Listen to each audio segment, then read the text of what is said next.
dia, galera!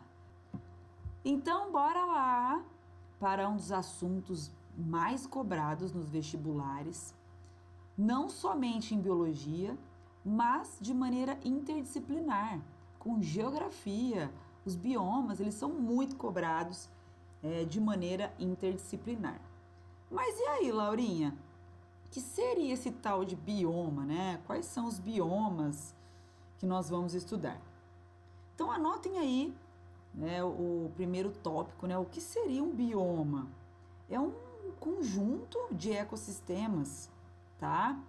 Eles são caracterizados principalmente pela vegetação, pelo solo e pelo clima, tá? Nós temos aí biomas mundiais, porém nós vamos focar nos biomas brasileiros, que são aqueles que mais caem nos vestibulares. Beleza? Olha o mapa aí para vocês já conhecerem os biomas que nós iremos estudar. Eu tenho aqui, ó, a floresta amazônica, uma área de transição que é a Mata dos Cocais, a Caatinga, o Cerrado, o Pantanal, olha a Mata Atlântica, tá? Essa parte aqui da vegetação litorânea, que é um mosaico de ecossistemas, nós vamos falar sobre isso também. Os Pampas e a Mata das Araucárias, tá? Então eu vou diferenciando aí um pouquinho dessas regiões para vocês. Fechou? Então, caderno, material aí na mão e bora começar a nossa aula com a floresta amazônica. Olha que linda, né? É uma região de grande biodiversidade, muita água, tá? E passeando um pouquinho pela floresta, tá? E vamos caracterizá-la, até porque é o maior bioma brasileiro, tá? Tem aí como a primeira informação, maior bioma brasileiro. Bom, olha que vegetação exuberante, né? Nós temos aí o que ajuda muito nessa grande biodiversidade. Ela é uma região extremamente úmida. Eu tenho uma alta incidência de chuvas. Beleza? A temperatura, ela vai variar entre 25 e 28 graus Celsius. Uma temperatura bacana também, possibilitando essa grande biodiversidade.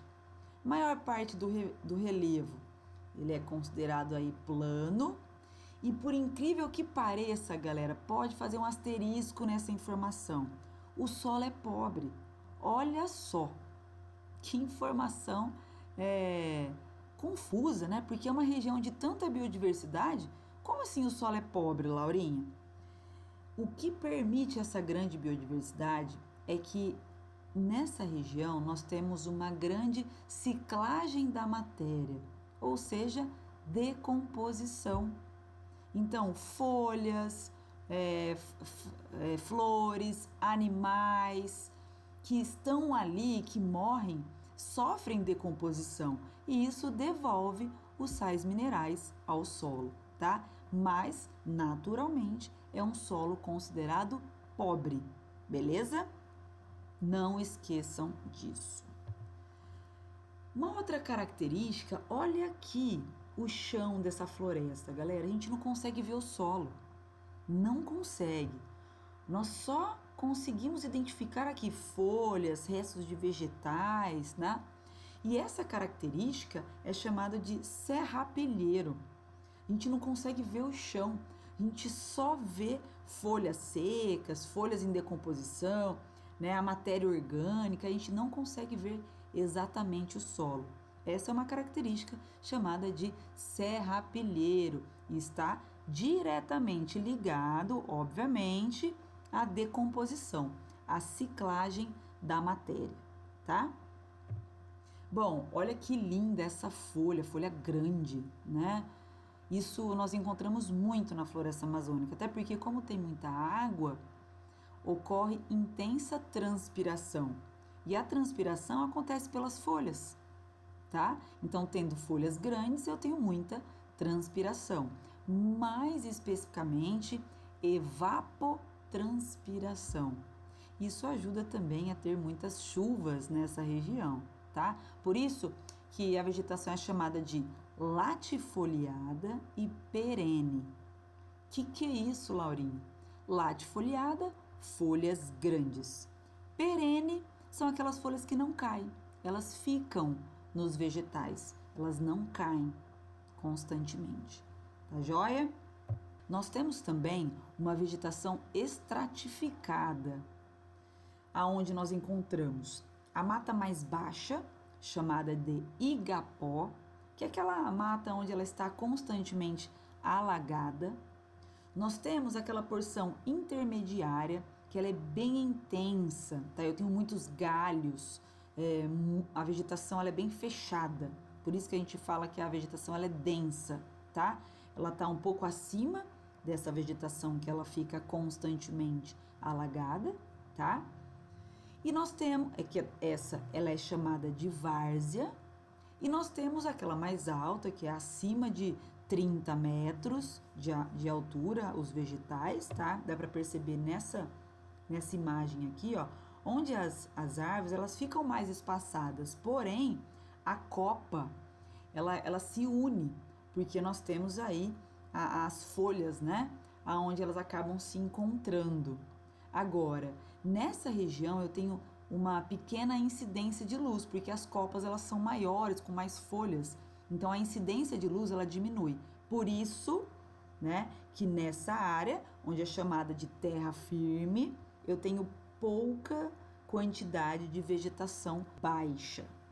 Beleza? Então eu tenho igapó, várzea e terra firme. Bom, agora em termos de biodiversidades, na parte de animais nós temos uma infinidade, né? Existem animais que nem foram descobertos ainda, com certeza lá na floresta amazônica, tá? Então nós temos aí artrópodes, né, diferentes, anfíbios, mamíferos, lá o bicho preguiça, uma grande quantidade de seres aquáticos, aves diferentes, répteis, né? Aqui, ó, mamíferos. Então, assim, é uma grande quantidade de animais. Agora, essa floresta, ela é muito ameaçada. Vocês sabem disso, né? Nós temos como ponto aí de destaque o desmatamento, né? Falta muita fiscalização, galera. Falta. Não tem como dizer que é muito sério a parte do governo para proteger essa parte. Não é, né? Então, falta muita fiscalização. Um ponto a destacar: o desmatamento, a caça e o tráfico de animais, né? Por ter uma grande biodiversidade, nós temos os animais aí, ó, quando eles estão sendo vendidos, eles sofrem um estresse muito grande. Olha a cara de horror, de medo que eles têm, tá vendo? Assim, é muito triste. E até mesmo nós temos animais que são caçados para usar o couro, né? Como, por exemplo, aí, esse réptil, tá? Um outro ponto aqui, ó, nesse caso foi autuado, né, essa venda de aves, enfim, um ponto positivo aí para fiscalização, mas nós sabemos que tem inúmeros outros pontos de vendas de animais silvestres. E aqui, ó, para fechar essa parte da Amazônia, nós temos uma imagem fornecida pela NASA em agosto de 2019, onde mostra nuvens de gás carbônico vindo da floresta amazônica pelas queimadas, né? Intensificando aí o aquecimento global. Beleza? Então, fechamos aqui a parte da floresta amazônica e agora vamos para o segundo maior bioma brasileiro. Essa é uma árvore característica desse bioma, o ipê do cerrado. Árvores grandes, né? Elas gostam de calor e sol pleno, tá? Tem um significado. Cascadura é uma palavra, tem um significado bacana também para os índios, chamado de pau d'arco. Mas como assim, né? Pau d'arco significa de arco, onde os indígenas, né? Eles faziam arcos para caçar com essa madeira. Palavra do Tupi. Beleza? Então, vamos falar do cerrado. a região onde nós estamos vivendo. Olha aqui, né? Um pouco da área dentro da nossa região e também aí do mapa do Brasil. Bom, vamos começar as anotações. Segundo maior bioma brasileiro, e aí já adianto, né? Um bioma muito devastado também, tá? Então, esse espaço em verde aí, ele diminui a cada dia. Bora para as características importantes aí de destaque desse bioma. Nós encontramos árvores espaçadas com caules e galhos tortuosos. É a principal característica do cerrado.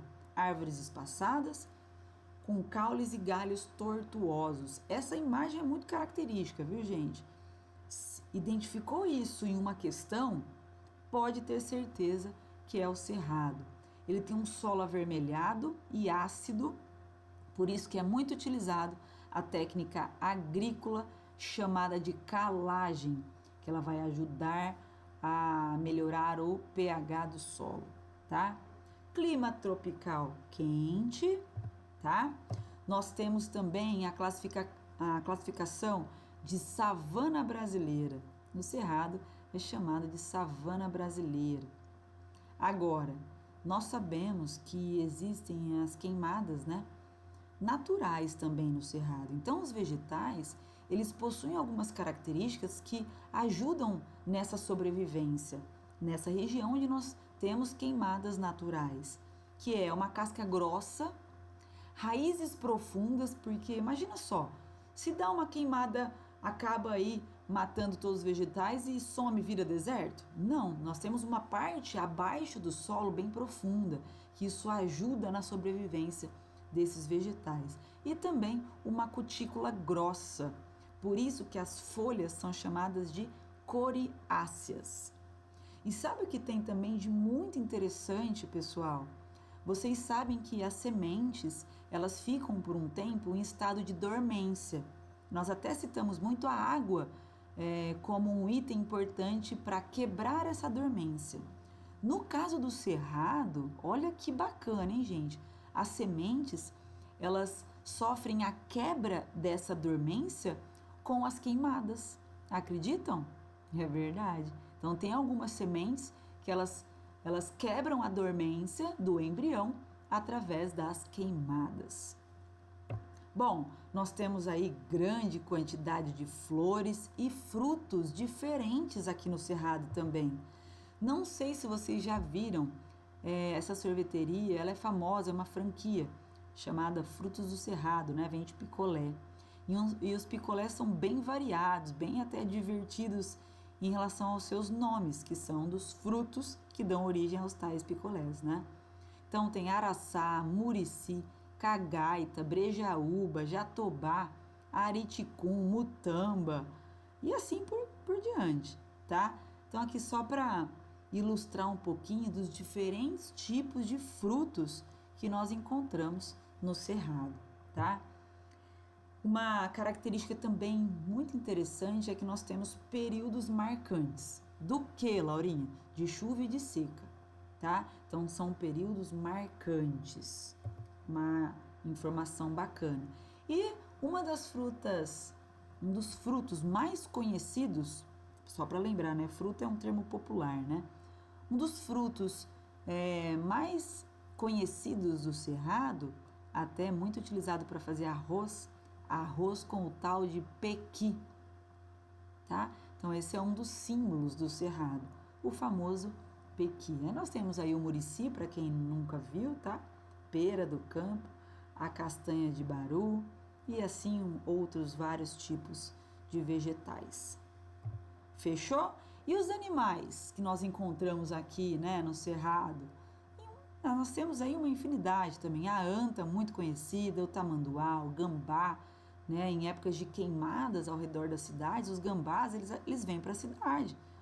E aí a galera fica brava, né? Que o gambá tá no telhado e tudo mais.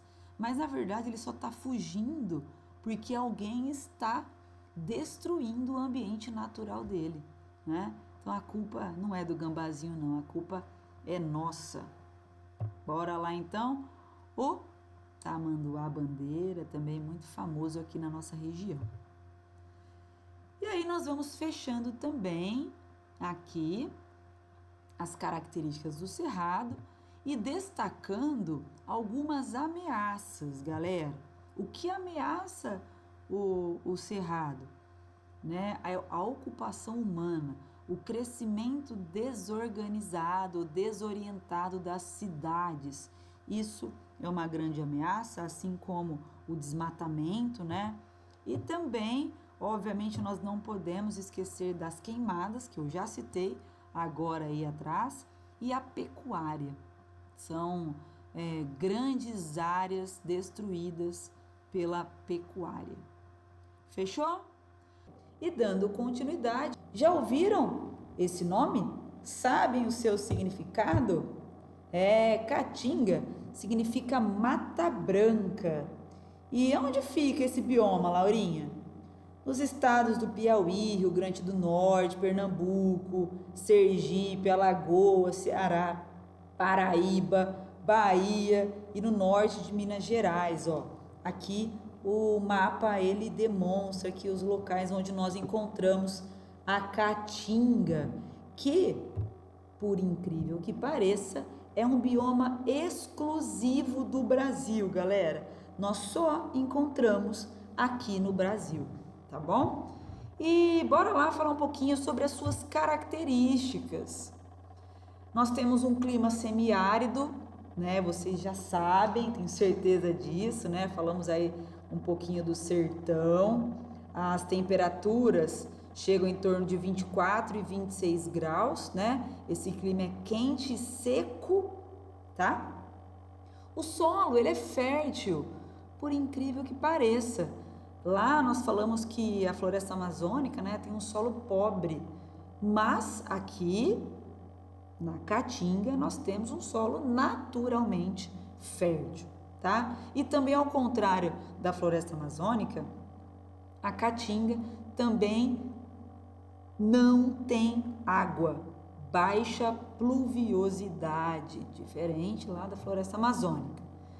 Os vegetais são típicos, pessoal. São plantas chamadas de xerófitas, os famosos cactos, né? Aqui eu tenho o símbolo da Caatinga, que é o famoso mandacaru.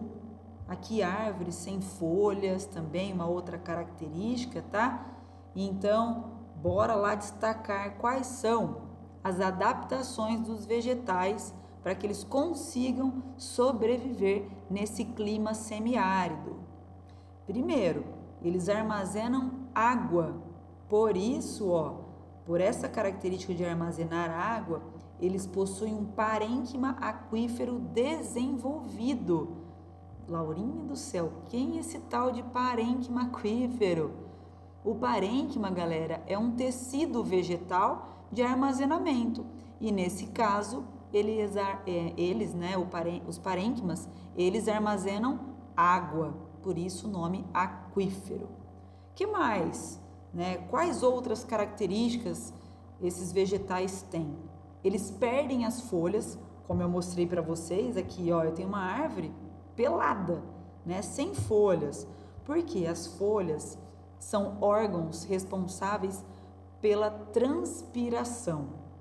Quanto mais folhas, maior a taxa de transpiração.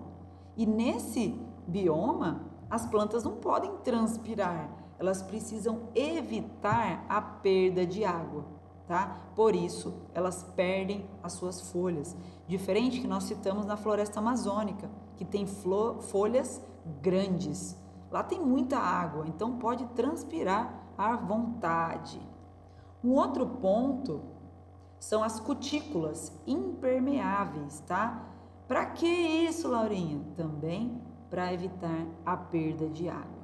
Então, dica bacana sobre adaptações dos vegetais, tá? Anotem aí bonitinho. Aqui nós temos uma variedade também, não só de vegetais, embora sejam todas adaptadas, nós também temos vários tipos de animais encontrados ali na Caatinga, tá? Tenho répteis, tenho aves diferentes. E tenho ameaças também. Quem assombra a caatinga será, hein, galera? Aqui, ó, extração ilegal de madeira, tá aqui, pastagens, tá? E também a mineração. Beleza? Fechamos a Mata Branca aqui. Então vamos para um próximo bioma chamado Pantanal. O Mandacaru, galera, que eu mostrei para vocês aí, que é, na verdade, o símbolo da caatinga, ele foi título de uma novela. Pantanal também foi o título de uma outra novela, né? E, obviamente, que toda a história se passava nesses biomas. E esse tal Pantanal, Laurinha, olha ele aí, ó, né? É uma área muito conhecida como a maior área alagável do planeta. Prestem atenção nessa palavra, alagável e não alagada, tá? Porque ela não permanece alagada o ano inteiro, tudo bem? Então é uma área alagável. Por quê, Laurinha? O solo ele é pouco permeável. Então, se a água não passa no período de chuva, ela se acumula, deixando essas áreas alagadas. Tudo bem? É uma área também, pessoal, só voltando aqui, ó, é uma área de planície, tá? Por isso que nós temos aí a possibilidade dos alagamentos. Então, bora lá. Eu tenho estações do ano também marcantes, tá? Eu tenho uma alternância entre períodos de cheia e de seca. E isso causa muitas alterações nas paisagens, ó. Aqui, período de cheia, aqui, ó, o período da seca. E isso possibilita uma grande biodiversidade, uma rica biodiversidade no Pantanal. Beleza? Fechou? As inundações, elas acontecem geralmente nos meses, né, de outubro e abril. São as épocas aí dos alagamentos. Olha aí os animais encontrados nesse bioma, né? Jacaré. Eu tenho o símbolo do Pantanal. Quem sabe? Como chama essa ave aí, hein? Papo vermelho aí, né? Um pedaço do pescoço vermelho, essa cabeça preta, algumas partes aqui brancas. Esse é o famoso tuiuiu. É o símbolo do Pantanal. Bom, tem ameaças no Pantanal, Laurinha? Lógico que tem, galera. Muita. Nós temos aqui, ó, pela imagem vocês conseguem identificar a pecuária, então é algo que assombra aqui o Pantanal, e a agricultura, tá? São dois pontos de destaque, ocasionando uma devastação no bioma chamado de Pantanal. Bora lá conhecer mais um dos biomas brasileiros, o chamado Campos Sulinos, também conhecido como Pampas, tá? Pampas também tem um significado. Qual seria o significado? Pampas vem de região plana, localiza aí principalmente no Rio Grande do Sul, beleza?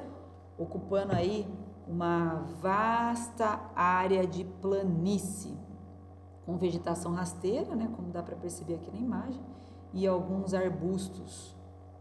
Clima, galera, chuvoso, um inverno bem rigoroso, né? Local friozinho, né? Eles tomam muito chimarrão. E aqui alguns animais encontrados lá na região dos pampas, mamíferos, né? Algumas aves. Também encontramos répteis, né? Alguns tipos de invertebrados. E aí nós temos também ameaças, tanto do ponto da agricultura quanto da pecuária, né? A pecuária, galera, ela causa um pisoteamento do terreno. Isso, ao longo de anos, o solo vai perdendo a sua fertilidade. A agricultura também, né? Se a gente não repor, se os grandes produtores eles não repõem os nutrientes do solo, permitem aí um desenvolvimento sustentável dos vegetais, acaba sendo uma grande ameaça, porque essa região vai ficando cada vez mais com o solo pobre. Beleza? Então, fechamos aqui os pampas e vamos falar sobre a Mata Atlântica. Vamos terminar o estudo dos biomas. Então, vamos lá falar desse bioma magnífico, maravilhoso, o primeiro a ser colonizado e explorado aqui no Brasil. Bora lá então falar da Mata Atlântica. Ela se localiza aqui, ó, em toda a costa, tá? É uma região de clima quente e úmido, muito úmido, né? Temos chuvas aí distribuídas o ano todo, tá? Uma região de muita biodiversidade, com flores, diversos tipos de animais, aves, invertebrados. E ela também é classificada como floresta ombrófila. Nossa, Laurinha do céu, o que é isso, né? Ombrófila quer dizer uma floresta onde a sua vegetação ela está adaptada ao excesso de umidade, tá bom? E como a Mata Atlântica ela está presente uma grande variação de latitude e altitude, nós encontramos alguns subtipos de florestas nesse bioma, tá? Então aqui nós temos o primeiro subtipo, que é a floresta pluvial tropical encontrada na Mata Atlântica, tá? Ela também é classificada como floresta ombrófila densa. Ela fica mais próximo a regiões litorâneas, apresentam altas temperaturas e muita chuva, tá? Tenho também a Mata das Araucárias, também conhecida como floresta ombrófila mista. Essa já fica em altitudes mais elevadas, tá? O clima é temperado e ela fica nos estados do Paraná, Santa Catarina, Rio Grande do Sul e alguns pontos de São Paulo e Minas Gerais. Beleza? E aí nós temos como exemplo o característico, né? O pinheiro do Paraná, a famosa Araucária angustifolia, essa árvore linda que está sendo mostrada aí nessa imagem. Qual outro subtipo nós temos, Laurinha? A restinga. Para quem já foi para uma praia que ela é mais conservada, provavelmente já viu esses, entre aspas, tá, matinhos que ficam na praia. Esses matinhos são chamados de restinga. São formações de vegetais, né, costeiros, que são adaptados a condições diferentes, como o vento, o terreno arenoso, né? A areia nós sabemos que ela não é fértil, nós temos uma grande quantidade de sal, tá? Então, esse vegetal é chamado de restinga. E para fechar aqui, né, esses subtipos da Mata Atlântica, nós encontramos também o famoso, muito cobrado e discutido, os chamados manguezais, tá? Presentes nas áreas onde a água do rio deságua no mar. É um ambiente de muita reprodução para inúmeras espécies de animais aquáticos. Por isso ele é chamado de berçário. Beleza?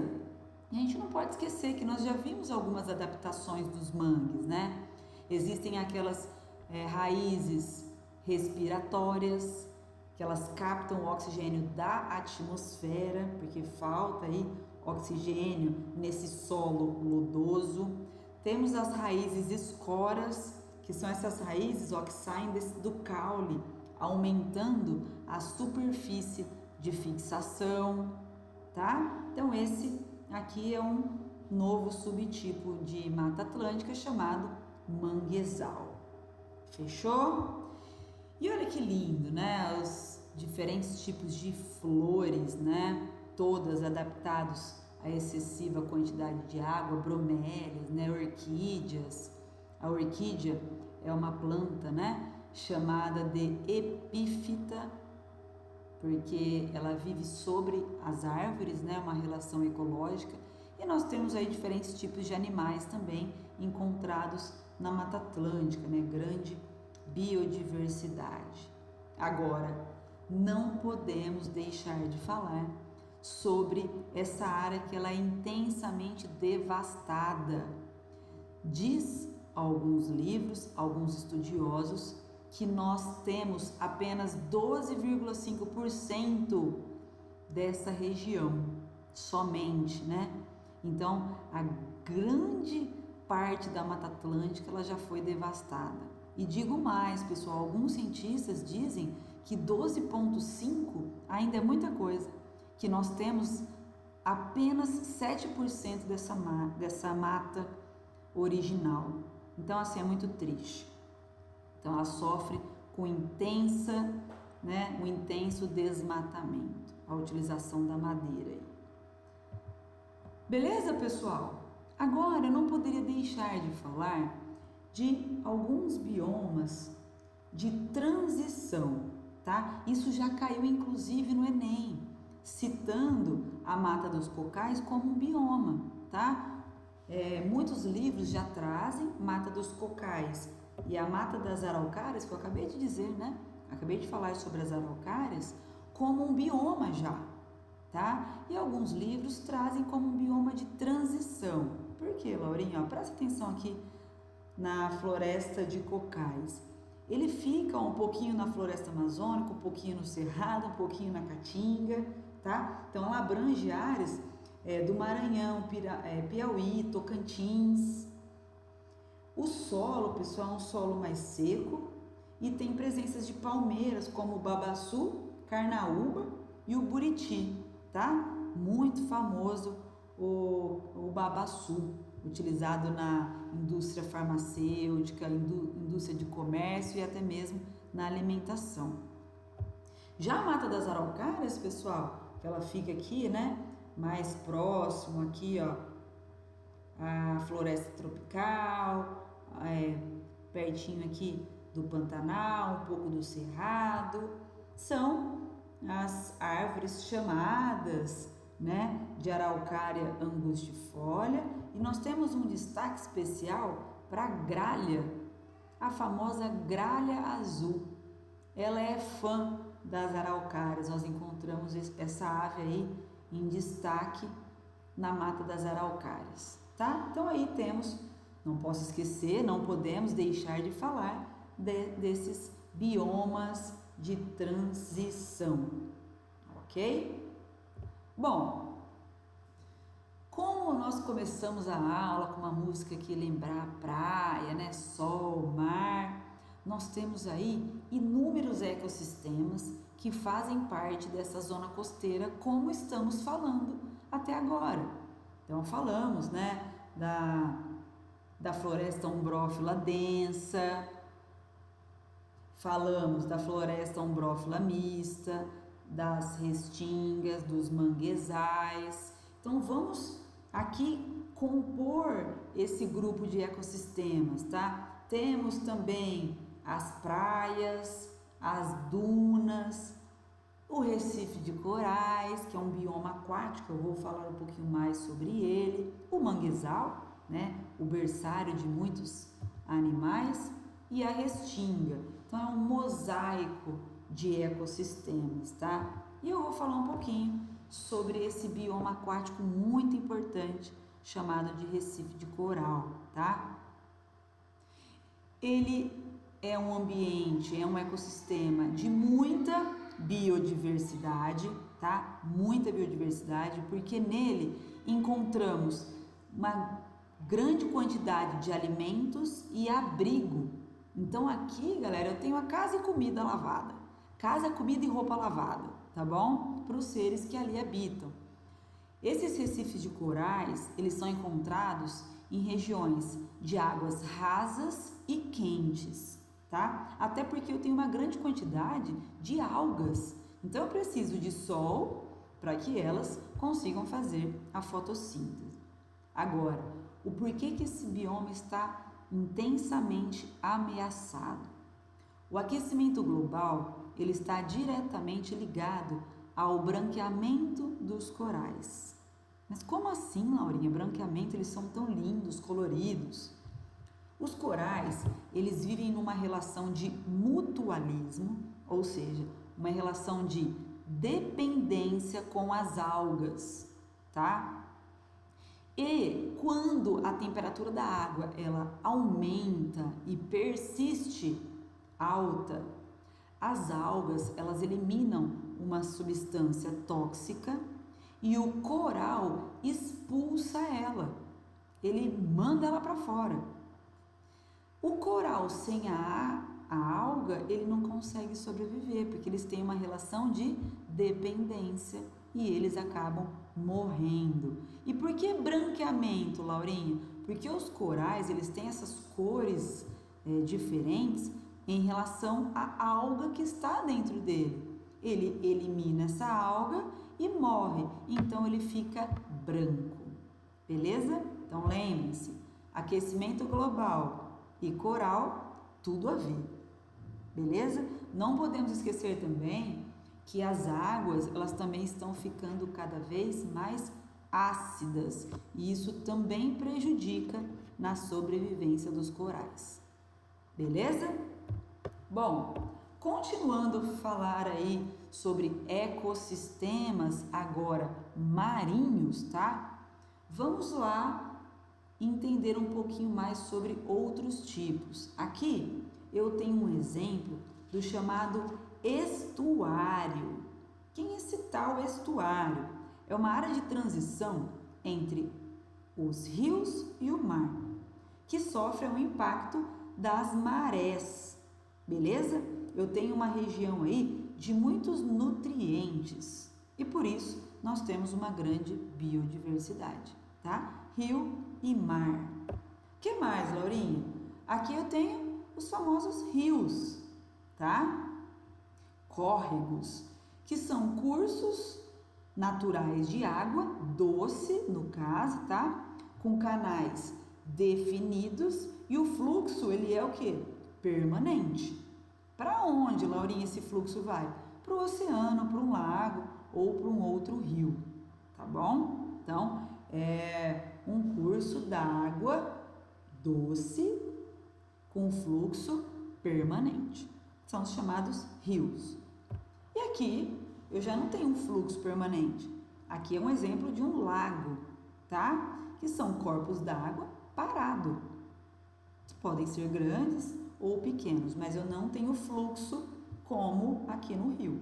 Aqui já são águas paradas, tá? E nessa imagem vamos interpretar juntos algumas regiões. Bom, a zona bentônica, galera, é a do fundo do mar, tá? É o fundo lá em contato com o subsolo. Eu tenho também a chamada zona pelágica, que é aquela zona de mar aberto, onde eu posso encontrar tanto a zona fótica como a zona afótica. Afótico quer dizer sem luz, é a região onde não chega a luz solar. Zona fótica é onde chega a luz solar, como, por exemplo, o Recife de Corais, tá bom? Porque tem alga, precisa de fazer fotossíntese. O que mais, Laurinha? Eu tenho essa região aqui, galera, que é chamada de zona entremaré, tá? Zonas que são chamadas de entremarés. O que significa isso? São as regiões que sofrem diretamente a ação das marés, ficando sem cobertura de água em alguns momentos do dia, tá? Então essa região aqui, ó, ora tem água, ora não tem água do mar. Por isso que ela é chamada entre marés. Beleza?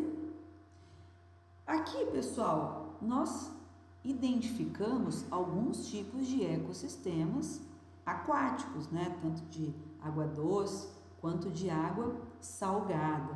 E fechamos aqui o assunto sobre biomas brasileiros. Assunto extremamente importante e muito cobrado nos principais vestibulares. Beleza? Caderno aí completo. Tamo junto. Obrigado pela companhia na aula e até a próxima. Super beijo!